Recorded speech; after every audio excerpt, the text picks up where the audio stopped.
Good morning يا شباب، عاملين ايه؟ يا رب تكونوا بخير يا حبايبي ان شاء الله. First of all, I'd like to say that please don't worry, don't panic at all. We are going to resume our cultures through online platforms. إن شاء الله الوضع هيكون كالتالي. Every Tuesday we are going to upload the PowerPoint presentation of the coming lecture. Please read it quite well. And then on Wednesday we are going to upload a video explaining this lecture furthermore, telling you how the questions can be asked about the content of this lecture and so on. And also we are going to schedule with each other a meeting online, whether through Zoom or through live on the Facebook group, in order مثلا to يعني elaborate more further interactions, more further explanations, answering your questions and so on. طبعا الميعاد بتاع اللايف ده والinteractions هيبقى confirmed قبليها. هو في الغالب هيبقى on Monday، بس I'm going to confirm previously، يعني مثلا later Sunday أو Saturday I'm going to confirm whether احنا عندنا live meeting or not. أو حتى لو ما عرفناش live meeting ممكن أبقى معاكم على الجروب لمدة نص ساعة through a post for explanations and interactions، ابتدي أجاوب على الأسئلة بتاعتكم. طيب concerning الميد تيرم والكورس ورك، علشان في حصلت في الموضوع ده. First of all, don't go out, don't take the risk. Your safety is first priority. اوكي، دي نمبر 1. نمبر 2، طيب احنا الميد تيرم مطلوب مننا ايه؟ خلاص الميد تيرم اكزامز كانسلد وهتبقى substituted ب research. Your issues that you يعني choose in the coursework، يعني مثلا ناس اختارت الكوبريشن، ناس اختارت leadership، ناس اختارت solving the problems، ناس اختارت coordination and so on. Each business communication objective, please do a small theoretical framework like a simple article. Each group submitted هيسبمت على الايميل بتاع دكتور ندى في الشارب الديدلاين بتاعنا 1st of April. خلاص ده حبايبي هيبقى out of 20 marks. طيب تنفيذ بقى الايديا دي اللي هتبقى الكورس ورك out of 30 marks. I'm sorry for the technical problems والحركه، بس انتوا طبعا يعني عارفين انه اكيد مش هنبقى زي ما احنا فيس تو فيس يعني. اوكي طيب يا دكتور، طب احنا مش هنقدر نخرج نصور. please don't go out at all. احنا يا دكتور مش عارفين في الفيديوز فيديوغرافي والانيميشن and so on. كل اللي انا محتاجاه how to express your idea in visual form بأني primitive، بأني primary way، بأني primary tool. موفي ميكر، ستوري بوردز، وبتدخل على الموفي ميكر بتتحرك. ناس تعرف تعمل فيديوز مثلا وشوتس معينه تتعمل على الفيديوز. ناس شاطره في الفيديو عموما وتقدر تعمله جو اون. طب في ناس بعتت لي قالت لي يا دكتور طيب احنا بعت اوريدي اخذنا الريسك وخلصنا. بليز سبميت. وطبعا هي هتبقى يعني جريدد، لانه ما ينفعش ان حد ابتدى من بدري واستبق اضيع له حقه. هيجي فريق تاني، طب احنا ذنبنا ايه يا دكتور؟ ده احنا كنا رايحين بس الظروف. according بقى للإفرت هبتدي ان شاء الله باذن الله ايه اقيم. فما تقلقش، كلكم هتاخدوا جريدز كويسه جدا ان شاء الله، وكلكم هتبقوا مبسوطين. وهنكرييت البيج باللوجو والسلوجن. هنختار لوجو سلوجان من الناس اللي اوريدي بعتت لنا، وهنكرييت البيج وهنحط الستوري بوردز والموفيز عليها، ولازم احسسكم ان انتوا عملتوا حاجه. يبقى بناخد درجات وفي نفس الوقت كمان عملنا حاجه اندور و ثرو اوت الاونلاين كونتاكتس. طب يا دكتور احنا المفروض نتقابل بقى كلنا ونتناقش. لا، نو نيد. انتوا ثرو زوم يو كان هاندل ا ميتنج، اونلاين كونفرنسز يو كان هاندل ا ميتنج، والدنيا سهله يا جماعه، مش للدرجات دي يعني. خلاص ف don't panic. بلاش بقى البوستس الكتيره we are the majority of the students we are not approving what you say. لا، احنا عايزين نمشي الترم كده بروح. والله احنا رجعنا خلاص، يعني رجعنا الدراسه بعد ال2 weeks دول. that's it. هنرجع تاني للاولد بلان، بس دي بلان بي. طيب first of all احنا الميعاد التسليم الديدلاين امتى؟ انا قايله ان هو 8th of April تسليم الكورس ورك. ممكن يبقى ندسكاس ليتر اذا كان ممكن نعمل اكستندنج للديدلاين ده ولا لا. خلاص، ف ستيب باي ستيب نخلص بس الميد تيرم اللي هو الثيوريتيكال فريم ورك، ويتسلم ذا فيرست اوف ابريل، ونشوف وضعنا ايه، ويبقى احنا محضرين كل حاجه تمام كده. يبقى بليز دونت بانيك ات اول. طيب الليكتشر هبتدي اشرحها دلوقتي، واحنا بليز نقراها، الدنيا بسيطه جدا وسهله. انا ما اعرفش الفاينل اكزامز المفروض تبقى امتى ولا هتبقى ازاي. لما يتحدد قرار بحاجه زي كده اكيد طبعا هبلغكم، اكيد هبقى معاكم لايف او هبقى معاكم ثرو الفيديو، ونعمل ريفيجن ونعرف الامتحان هيجي ازاي، وابقى مطمناكم خالص، ما تقلقوش من اي حاجه.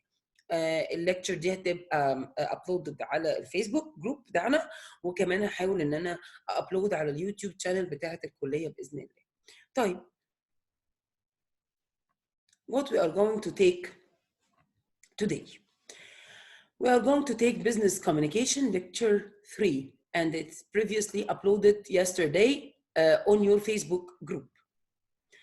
What are the barriers of business communication? Any communication process, any communication process could be subjected to what is called miscommunication.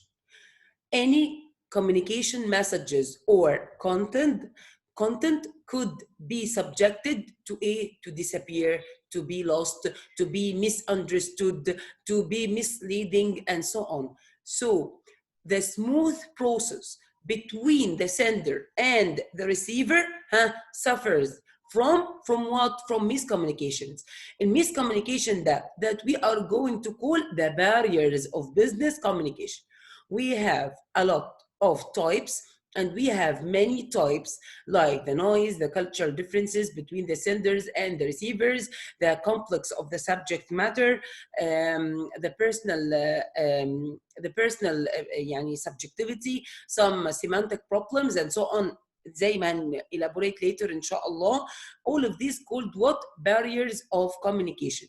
يعني wrong format, wrong people, a technical problem, a receiver inability to understand, a wrong channel, no feedback, surrounding noise, psychological barriers, emotional barriers, physiological barriers, and so on. So if the business communication is the communication process that is done and performed inside the workplace between the top managers and subordinates, between the colleagues, between people inside the workplace, don't be afraid. I think that this communication process malha is subjected to different types of barriers. So let's talk كده about each type of barrier and how it how it be an obstacle to the communication process or make it more difficult. First of all, the physical or environmental barrier. What's meant by the physical or environmental barrier? The place itself. The place itself could be a barrier in managing our communication process. Some technical shortage of the media used for communication, certain disturbance in the surrounding environment. In other words, physical and environmental noise could be said in one word, the noise. The noise is the surrounding disturbance to any communication process. The surrounding disturbance to any communication process. طب يا شباب, what's meant by noise? Here مثلا, I'm going to talk to you, this is a communication process. ممكن يحصل دلوقتي technical problem والنت يفصل. That is a noise. ممكن مثلا حد حواليا يتكلم بصوت عالي جدا فما تقدروش تسمعوني quite well. This is noise. Inside the workplace مثلا في a noise outside في traffic. This is noise. يبقى any surrounding disturbance that reduces the clarity and reduces the smoothness of the communication process.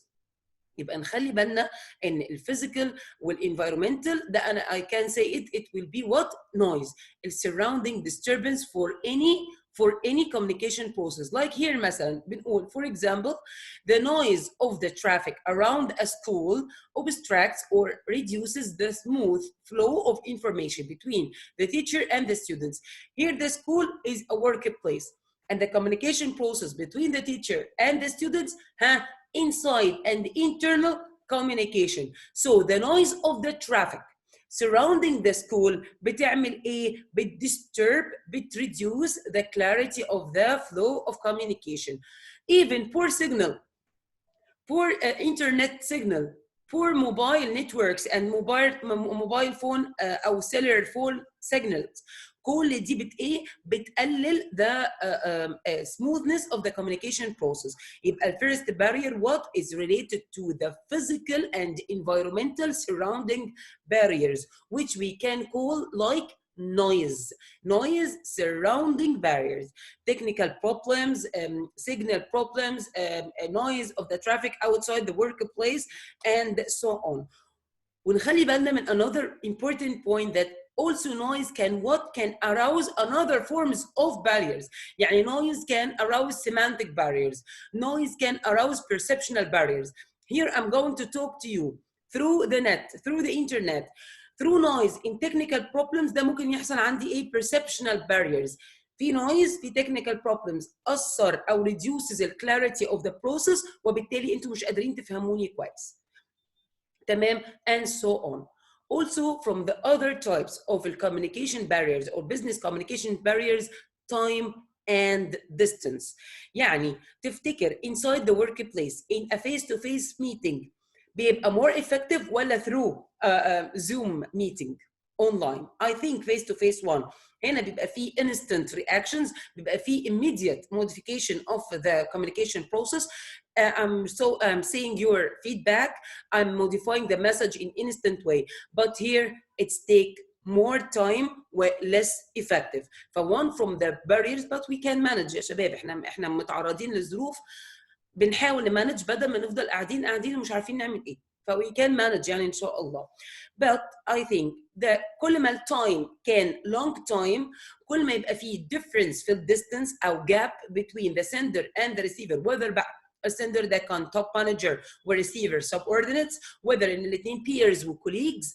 احنا مش مهم دلوقتي direction of the business communication, but I think كل ما يبقى فيه broadening gap كل ما يبقى فيه long time, I think the barriers او I think the reducing of the clarity and the elaboration of the communication process مالها بتincrease او بتزيد. اوكي طيب التايم differences between people. here مثلا ممكن ان انا ابتدي communicate with another people inside another country او different country. النهار عندنا ليل والليل عندهم نهار and so on. طبعا ال differences in time ده بيعمل نوع من انواع البارير between people inside the workplace او inside the communication place. also distance inside the workplace. طب احنا يا دكتور قلنا ان ممكن لو face to face meeting لو احنا inside the classroom ومثلا holding a meeting او holding a lecture, اعتقد ان احنا كلنا inside room واحده فسو ما بيبقاش فيه technical problems. مين اللي ايه؟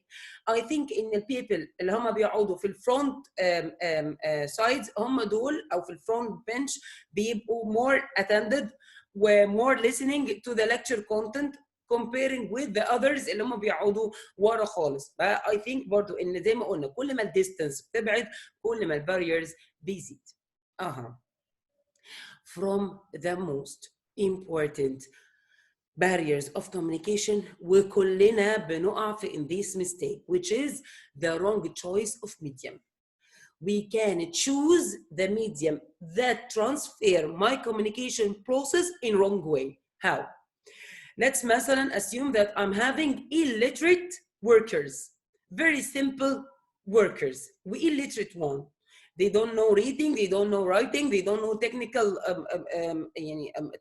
technical attributes, ما عندهمش technical knowledge, technical culture and so on. Here the manager is deciding to what? To make a PowerPoint presentation أو holding a Zoom meeting. Can it be a convenient medium? No. ليه؟ لأن أنا عيني على التارجت. الريسيفر بتاعي هو كان ممكن يفهم أكتر بإيه؟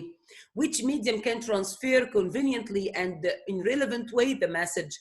So try to choose the good and the perfect and the relevant medium in transferring what? In transferring your communication process. The surroundings بقى دي احنا عانينا منها الايام اللي فاتت. let's guess مثلا ان احنا كان عندنا lecture يوم الخميس والجمعه اللي فاتوا with مثلا the rainfall والdeclining in the temperature and so on. تفتكروا كان هيبقى فيه understanding؟ تفتكروا كان هيبقى فيه efficiency؟ تفتكروا كان هيبقى فيه effectiveness؟ no. فيبقى احنا كده بنقول انه ايه؟ انه I think that some environmental factors like مثلا ال severe hot temperature او ال severe cold temperature can be a barrier to communication. في السيفير هوت كلنا بنبقى ستريسد جدا، بيبقى عندنا نوع من انواع الانجزايتي، بيبقى مش طايقين نفسنا، كسلانين، مش قادرين نستوعب. بلاش ده. الليكتشر مثلا 8 am احنا مش يعني still waking up من حوالي نص ساعه مش قادرين understand quite well، او مثلا ليكتشر قليله جدا او متاخر جدا بالليل. ف some surrounding barriers برضو can reduce the smoothness of the communication process. Physiological barriers بقى بتبقى related to the sender or the receiver or both of them. يعني مثلا انا sender دلوقتي وانا I'm feeling a little bit headache، عندي headache مش قادره. ده بالنسبه لي what physiological barrier. ده ممكن ممكن يعمل لي نوع من انواع disturbance، ممكن يقلل لي reducing ability and my skill to deliver information او to reveal information. One of you بعد الشر مثلا تعبان صحيا، برضو عنده headache، عنده stomach and so on، يعني stomach ache and so on، poor eyesight او اي حاجه، ده بيعتبر he can't receive quite well the message. He can't receive quite well the communication message. So some physiological barriers could also reduces the clarity of the communication process. From the other types of the barriers of communication is the semantic or language barriers. From the very beginning, we can على طول imagine a language barrier in the two parties in the communication process have different languages. يعني واحد foreigner بيتكلم مع واحد Egyptian والاثنين عندهم different language, so they can't communicate and understand each other. Yes, it's one of. Yes, it's one of. But also here it's have a deeper meaning. Like what? Like the misinterpretation or misunderstanding or misparaphrasing of some words. We can share the same language, but I, be specific word, consider and mean specific meaning, and the receiver by the same word receive another meaning. دي احنا بنسميها what السيمانتك word، السيمانتك problem، الميس interpretation of words. فطبعا انا مش فاهمه قصدك، طب انت تقصدي ايه بthis word؟ فهنا بيبتدي السندر يعمل modification للcommunication process. يعني let's take an example. كلمه yellow، انا عايزاكم بس to take care of the following. any word في الدنيا in any language، any word in any language يا شباب ليها الليترال أو الديسكريبتيف مينينج وليها الميتافوريكال or الكواليتيتيف مينينج. يعني كلمة بيبقى ليها المعنى الظاهري وبيبقى ليها المعنى الكالتشرال أو الكواليتيتيف أو الكيفي. يعني كلمة يلو الفيري beginning meaning الليترال meaning بيبقى إنها it's a color right، لكن also ليها metaphorical meaning أو qualitative meaning like beauty, sickness, fitness, decay, whatever. Green, it's a color, لكن it can reveal the social and cultural meaning of the fitness, of the الحركة, الhealth and so on. فممكن أنا I'm going to say to you مثلا don't use please don't be yellow. يالو هير مثلا انتوا هتقولوا ايه ده؟ يعني معناه ايه؟ الدكتور بتقول ما تبقوش صفر. طب صفر ده معناه ايه؟ ان احنا مثلا مش فاهمين، ان احنا عندنا يعني شويه health problems، كسلانين، عندنا ايه؟ طب ايه هي تقصد ايه؟ هنا بيحصل misinterpretation for what؟ for the same words which is revealing هنا different meanings according to the different parties of the communication process. Also use technical language. ما هو ما ينفعش انا اجيب حد اي تي يكلمني بقى بتكنيكال لانجوج بقى about the computer and about the meeting and so on، وانا حد مثلا illiterate او عندي limited level of knowledge او limited level of technical knowledge، وانا اكيد هفهمه. فتراي برضو ده زي ما قلنا ال choosing the right medium also choosing the right language.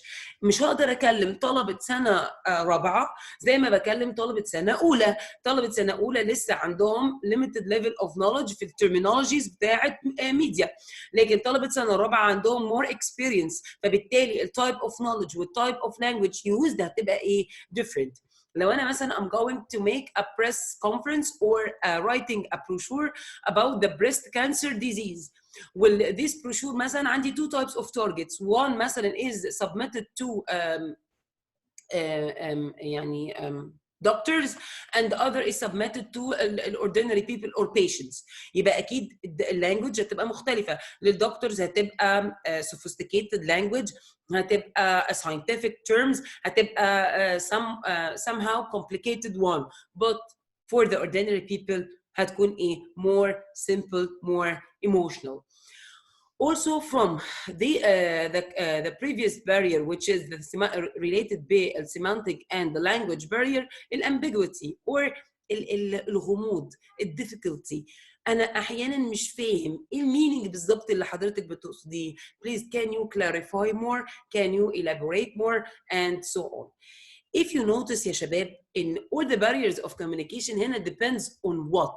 Depends on إيه؟ The importance of the interpersonal communication. فاكرين لما كنا بنقول ان ده الكوميونيكيشن او الانترنال كوميونيكيشن انسايد ذا ورك بليس، وكل ما زادت الجرعه بتاعه الانتربيرسونال كوميونيكيشن كل ما ده كان بقى افضل. يعني فيس تو فيس ميتنج افضل بكتير جدا من زوم ميتنج، افضل بكتير جدا من يوزنج اني تراديشنال ميديا فور ميتنج مثلا او written media for meeting. فالباريرز بتقل مع زياده الانتربيرسونال كوميونيكيشن، وبتزيد كل ما الميديا used بتزيد. Okay. And since we talk about interpersonal communication, so we are dealing with different types of persons, different types of cultural systems, different types of social values, and different types of values and norms. الأشخاص نفسهم can be barriers. إزاي بقى الكلام ده؟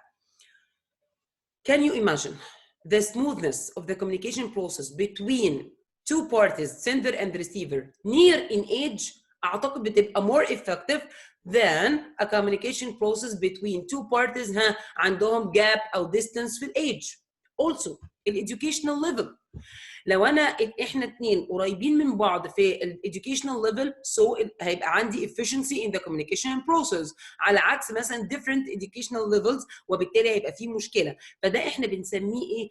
personal barriers, personal characteristics of the sender or the receiver or both can influence the accurate transfer of the message. Also, from the personal barriers, by the way, what we are going to say about the self attitudes, self values.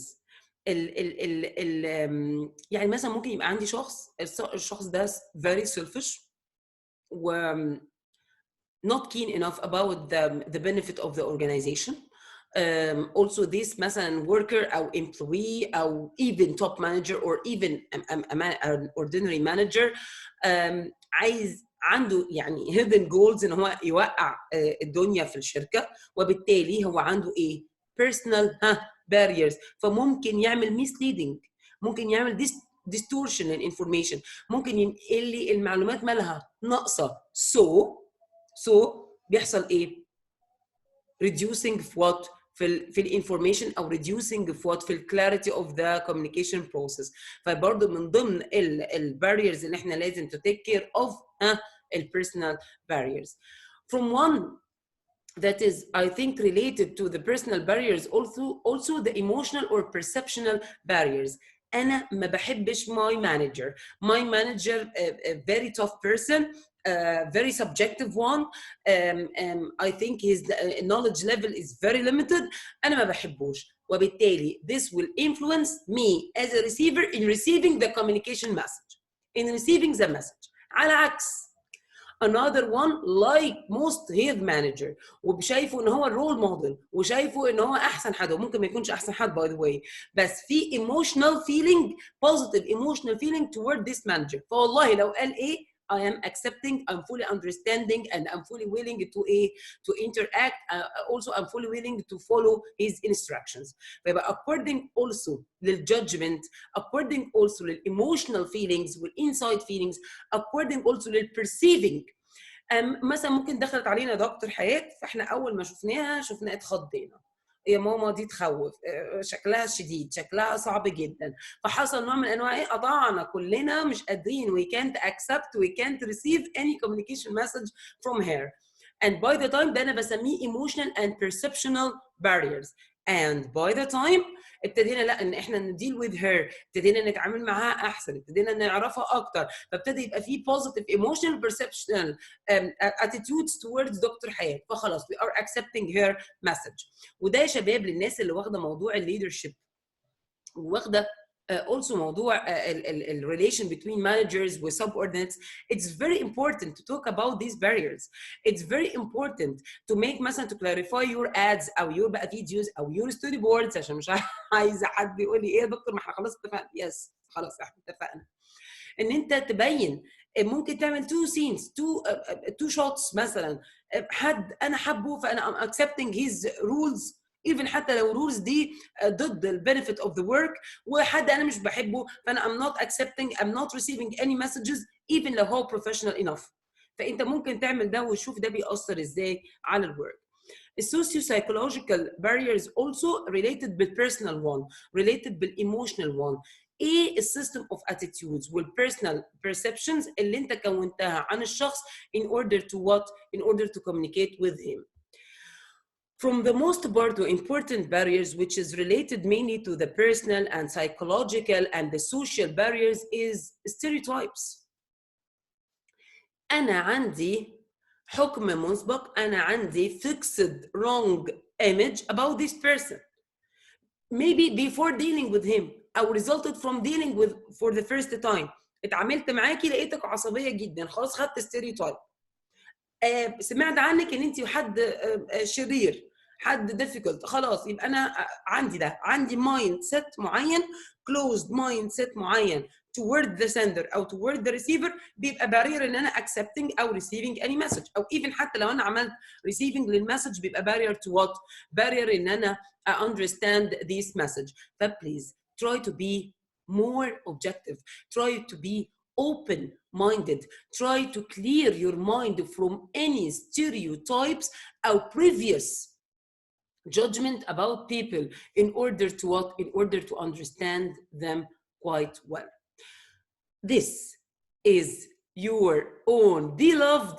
barrier the information overload لما مثلا ندي المانجر او الدكتور او whatever is delivering too much information is delivering overload information and too many tasks in the same time احنا بيحصل نوع من انواع ايه الاوفرلابينج اختلاط انا مش فاهم هي طب ايه اللي المفروض يحصل حصل نوع من انواع ان انا بدات يعني my brain بيعمل ايه loss of some information in order to arrange the other types of information فبليز especially that if you are going to deal with written communication channels مثلا brochures, flyers, business letters and so on please try as much as you can to be simple to the point ما فيهاش details كتيرة لأن من too much information أنا ممكن أشوفها I can't understand anything.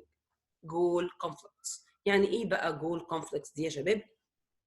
يعني I think إن لو في different goals different intentions between the different parties of communication here I'm going to say that we have conflict يعني أنا المانجر أنا عايز this task to be accomplished whether بقى it's appropriate للhealth of the workers أو أي حاجة ولكن الworkers عندهم other goal they need rest before performing the task يبقى أنا عندي two different goals الconflict of these goals reduces the clarity of communication process طب مش منفذين التاسك طب مش فاهمين طب نريح شويه وبعدين نكمل احنا دي بتبقى فيها مشكله وبيحصل نوع من انواع البريك داون زيها زي الاورجانيزيشنال policies.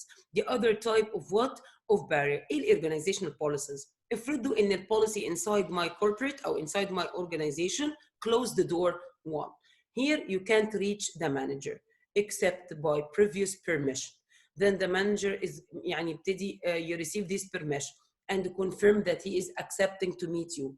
Then sending the acceptance to the employee. Then the employee try to set a specific meeting time with the manager. Then the manager confirm the meeting time.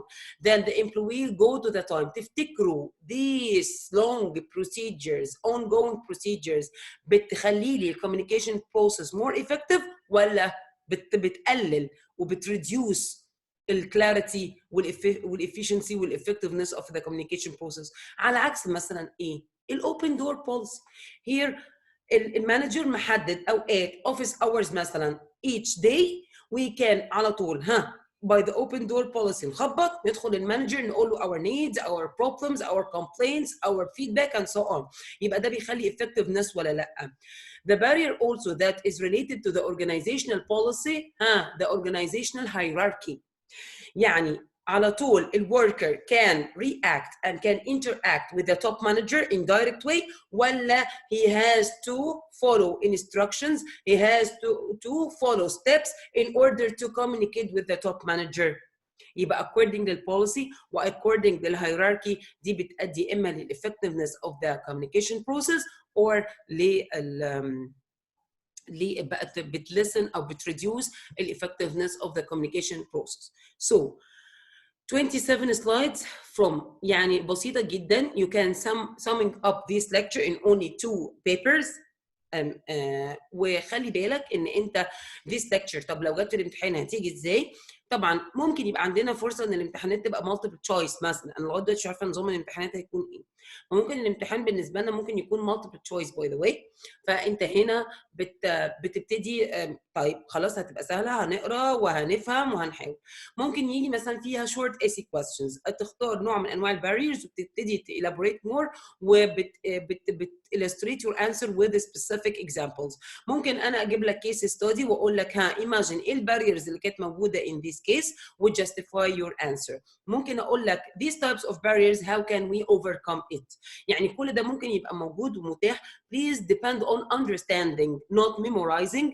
ما تحفظش الحاجه زي ما هي even لو جت short AC. ليه؟ انا مش محتاجاك تكتب اللي انا كاتباه. نفتكر ان هو مش قرآن ولا انجيل علشان نكتب نفس الكلام اللي انا كاتباه. تراي ان انت تelaborate اكتر يعني use this information in your projects in your theoretical framework with theoretical research. انا مفتقده جدا الانتراكتيفيتي معاكم يا سنه اولى ومفتقده جدا ان انا اسال وادي بونص والكلام ده. بس احنا ان شاء الله يعني بنحاول على قد ما نقدر نشتغل. Please watch it من غير اي نوع من انواع الباريرز. حاولوا ان انتوا بقى كده to prepare convenient atmosphere to watch this lecture and try to understand.